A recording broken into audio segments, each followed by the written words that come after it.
ఇది మీకు తెలుసా? మన దేశంలో కాయిన్స్ అన్నీ ఒకే చోట తయారు కావు.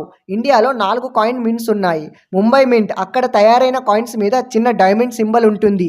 హైదరాబాద్ మింట్ అక్కడ తయారైన కాయిన్స్ మీద చిన్న స్టార్ సింబల్ ఉంటుంది. నోయిడా మింట్ అక్కడ తయారైన కాయిన్స్ మీద డాట్ సింబల్ ఉంటుంది. కోల్కతా మింట్ అక్కడ తయారైన కాయిన్స్ మీద ఎలాంటి సింబల్ ఉండదు.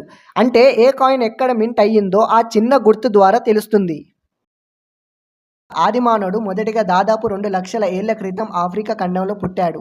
అక్కడి నుంచి వేరే వేరే కంట్రీస్కి వెళ్ళి స్థిరపడ్డాడు. సుమారు 10 లక్షల ఏళ్ల క్రితం ఆదిమానవుడు అగ్నిని వాడటం నేర్చుకున్నాడు. ఒంటరిగా కాకుండా గుంపులుగా ట్రైబ్స్ లాగా జీవించేవారు. వ్యవసాయం ఎప్పుడు మొదలైందంటే దాదాపు 10,000 ఏళ్ల క్రితం అప్పుడే మొదలైంది.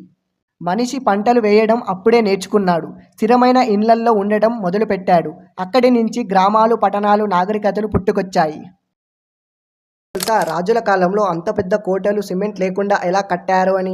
రాజుల కాలంలో సిమెంట్ లేకపోయినా రాళ్లను పర్ఫెక్ట్గా కత్తిరించి చున్నం, బెల్లం, మట్టి మిశ్రమాలతో జోడించి గురుత్వాకర్షణ గ్రావిటీ బలంతో శతాబ్దాల పాటు నిలిచే కోటలు కట్టారు.